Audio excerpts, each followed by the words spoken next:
అప్పుడప్పుడు అయ్యో జాన్ పోయి పోయి మేరీని చేసుకున్నాడే, ఆ అమ్మాయి అతనికి తగదు కదా, ఏమంటావు అని మాట్లాడుకోవటం మన చెవిన పడుతూ ఉంటుంది. అప్పుడు మనం ఒక విషయం అర్థం చేసుకోవాలి. ఆ మాట్లాడే వ్యక్తి అనుభవజ్ఞుడైతే వారిద్దరూ కలిసి బ్రతికే కొన్ని సంవత్సరాల కాలంలో ఇద్దరూ లాభం పొందవలసి ఉంటుంది.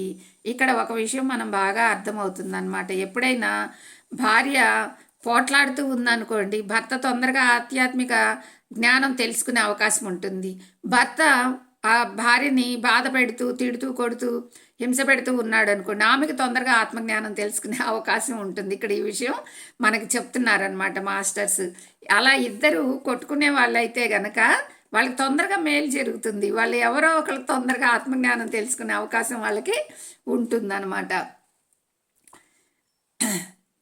తగని జోడీగా కనపడే దాంపత్యం వల్ల వెంటనే కలిగే లాభం ఏమిటంటే, ఇద్దరి వైపు నుంచి కష్టాల పరంపర విధిగా మొదలు. ఇద్దరికి కష్టాలే అనమాట. ఇద్దరు ఇంకా కొట్టుకోవటమే, తిట్టుకోవటమే. నువ్వు తిడితే నేను ఊరుకుంటానా, నువ్వు ఒకటి తిడితే నేను 10 తిడతాను, నువ్వు ఒకటి కొడతావా నేను 10 కొడతానని చెప్పేసి ఇద్దరు పొటాపొటిగా కొట్టుకుంటూ ఉంటారనమాట. అట్లాగా వాళ్ళకి కష్టాలు మొదలవుతాయి. ఇంకా ఎప్పుడైతే మాటలతో కొట్టుకుంటారో, తర్వాత చేష్టలతో కొట్టుకుంటారు, తర్వాత ఇంకా అటు ఇటు కుటుంబాలను కూడా వాళ్ళు అంతా అల్లకల్లోలం చేసి మొత్తం కూడా రసాభాస చేసి ఇంకా ఒక యుద్ధ రణరంగం అనేది తయారు చేసుకుంటూ ఉంటారనమాట. ఇద్దరి అభిరుచులు కలవు. ఒకరు ఎడ్డమంటే ఇంకొకరు తెడ్డమంటూ ఉంటారు. ఆమె పట్ల అతనికి ఆకర్షణ భౌతికమైంది కావచ్చు, శరీరాన్ని చూసి ప్రేమించవచ్చు. అంటే మనసును చూసి ప్రేమించకుండా ఆమె అభిప్రాయాలని అతను మెచ్చకుండా చేసుకున్నట్టయితే, ఆ పై మెరుగుల్ని చూసి చేసుకున్నట్టయితే ఆ ప్రేమ ఎక్కువ కాలం నిలవదన్నమాట. ఆ దాంపత్యం కూడా ఎక్కువ కాలం నిలవదు. కొంతకాలానికి ఆకర్షణ తగ్గిపోతుంది, పూర్తిగా మాసిపోవచ్చును కూడా. అప్పుడు ఆ ఇద్దరు కేవలం కలిసి ఒకే చోట బ్రతుకుతూ ఉంటారు అంతే. వివాహ బంధం మాత్రమే వాళ్ళని పట్టి ఉంచుంటుంది. ఒరే మిమ్మల్ని ఎంతో ఇదిగా మేము అందరం కలిసి ఒక 2,000 మంది 3,000 మందికి భోజనాలు పెట్టి పెద్ద ఫంక్షన్ ఏర్పాటు చేసి మరి ఆకాశం అంతా పందిరేసి భూమి అంతా పీటలేసి మీకు పెళ్లి చేసాంరా, మీరు విడిపోతే కుదరదనని పెద్దవాళ్ళు వాళ్ళని దగ్గరికి ఉంచి అలా కలుపుతూ ఉంటారు. కానీ వాళ్ళు మానసికంగా కలుస్తూ ఉండలేరు అనమాట. ఒకళ్ళ అభిప్రాయాలను ఒకళ్ళు ఒప్పుకోలేరు, ఒకళ్ళని ఒకళ్ళు ప్రేమించుకోలేరు. అలా లోపల కొట్టుకుంటూ ఊరికినే ఆ మాంగళ్య బంధం కోసం వాళ్ళు కలిసి ఉండటం జరుగుతుంది అంతేనంట. వాళ్ళు మనసులో అయితే కలిసి ఉండవు. అయితే అభిరుచులు కోరికలు కలవనప్పుడు కలిసి ఉండటం అన్నది అంత తేలికైన విషయం కాదు. ఆ ఇద్దరిలో భర్త ఎక్కువ పరిణితి చెందినవాడైతే అతని ఆసక్తి పుస్తకాల మీద, సంగీతం మీద, జీవితాన్ని సీరియస్గా తీసుకోవటం మీద ఉంటుంది. ఆ భార్యకేమో స్నేహితులతో సరదాగా అక్కడికి ఇక్కడికి తిరగాలని ఉంటుంది. దాంతో ఇద్దరి ఆలోచనల మధ్య సంఘర్షణ ఏర్పడి వాదాపవాదాలు పెరుగుతాయి. ఇప్పుడు భర్తకేమో సంగీతం వినాలని, పుస్తకాలు చదవాలని, సజ్జనులతో సాంగత్యం చేయాలని, ధ్యానం చేయాలని ఇలాగా ఉంటాయి. భార్యకేముంటుంది, సినిమాలకు వెళ్ళాలి, షికార్లకు వెళ్ళాలి, సాయంత్రం అయితే బేకరీలకు వెళ్ళాలి, వాళ్ళ లేడీస్ క్లబ్లోకి వెళ్ళి తను కూడా అక్కడ ఉన్నాయన్నీ కూడా ఆటలు పాటలు అన్నీ చేసి రావాలని తనుకుంటుంది. ఇంక వీళ్ళిద్దరికి ఎక్కడ కలుస్తుంది, ఇంకా మనస్పర్ధలే కదా. అలా ఉంటుందన్నమాట. అప్పటికి సంతానం పుట్టకుండా ఉంటే ఒక్కోసారి ఆ పెళ్ళి కాస్త పెటాకులైపోతుంది. పిల్లలు పుట్టలేదనుకోండి, వెంటనే డైవర్స్ ఎమ్మటే అతన్ని పిలవటం, లాయర్ని పిలవటం, ఇద్దరు విడాకులు తీసుకోవటం. వాడి ముఖం నాకు చూడబుద్ధి కావట్లేదు, నేను చూడను, ఇంకా వీటితో నేను కాపురమే చేయలేనని ఆమె.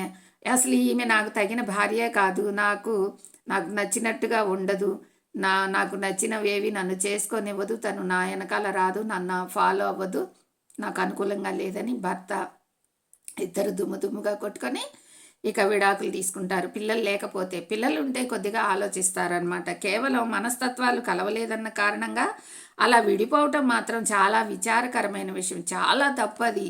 ఇప్పుడు మనం చాలా వరకు జనరేషన్లో అదే చూస్తూ ఉన్నాం. వెనకట్లో ఎన్ని కష్టాలు పడ్డా, ఎన్ని నష్టాలు వచ్చినా కూడా పిల్లలు అనే వాళ్ళు ఉంటే కనుక వాళ్ళ భవిష్యత్తు పాడైపోతుందని, ఒకళ్ళ వల్ల ఒకళ్ళు ఇబ్బంది పడుతున్నా కూడా కొంతకాలం కలిసి ఉండటం జరిగేది. ఇప్పుడైతే అలా ఏమీ లేదు. ఇప్పుడైతే ఇంకా ఎప్పుడెప్పుడు చిన్న కష్టం వచ్చినా సరే, చిన్న మనస్పర్ధ వచ్చినా సరే పుట్టింటికి వెళ్ళిపోవటం, విడాకులు పంపించడం, ఇదే జరుగుతూ ఉందన్నమాట. ఇప్పుడు లేటెస్ట్గా ఇంకొకటి కూడా జరుగుతుంది. అసలు విడాకులు ఇవ్వటం, దూరంగా ఉండటం కూడా కాకుండా చంపేయటం. తనకు నచ్చకపోతే ఆ భర్తను చంపేయటం. లేదు ఆ అమ్మాయి వేరే ప్రేమతో ఉండి వేరే అబ్బాయితో ఎవరితోన్న ప్రేమలో ఉందనుకోండి, వాడితో కలిసి వీడిని చంపేయటం. లేదా భర్త ఆ అమ్మాయి నచ్చలేదనుకోండి, ఆ అమ్మాయిని చంపేయటం. అసలు దారుణం అంటే దారుణంగా మనము ఇప్పుడున్న జనరేషన్లో ఇప్పుడు చూస్తున్న టీవీలో కానీ పేపర్లో కానీ వార్తలు మనం తెలుసుకుంటున్నట్లయితే ఎంత దారుణం అంటే అంత దారుణంగా ఇప్పుడు దాంపత్య వ్యవహారం జరుగుతూ ఉందన్నమాట. దాంపత్యం అనే దాని మీద అసలు అర్థమే తెలుసుకోకుండా వాళ్ళు పెళ్ళిళ్ళు చేసుకోవడం, విడాకులు తీసుకోవడం, ఒకళ్ళనొకళ్ళు చంపుకోవడం, అంత ఘోరాతి ఘోరంగా ఇప్పుడు జీవన ప్రమాణాలు సాగుతూ ఉన్నాయని మనం తెలుసుకోవచ్చు అన్నమాట. అలా విడిపోవడం చాలా విచారకరం. ఎందుకంటే ఆ ఇద్దరి మధ్య ఉండే అసమానతల వల్లనే వాళ్ళిద్దరూ ఎంతో అనుభవాన్ని పొందుతారు, ఎంతో జ్ఞానాన్ని సంపాదిస్తారు. ఆ మగవాడు తన స్థాయిని కొంత దిగి భార్య వైపుకు రావాలి. అలాగే భార్య కలిసిపోయి ఉండటాన్ని మార్గాల గురించి ఆలోచిస్తాడు. అప్పుడు గ్రహిస్తాడు తన భార్య అభిరుచుల స్థాయిని తన విద్యా స్థాయికి పెంచాలని. అయితే తన ప్రయత్నం ఏమిటో ఆమె గ్రహించకుండా జాగ్రత్త పడాలని. ఇంకా ఆమె గ్రహిస్తే ఇన్ఫీరియారిటీ కాంప్లెక్స్ అంటే న్యూన్యతాభావాన్ని పెంచుకుంటుందని. తన అజ్ఞానం వల్లనో అనుభవం వల్లనో లేక ఆమె కొన్ని విషయాల కోసం మొండి చేయొచ్చని.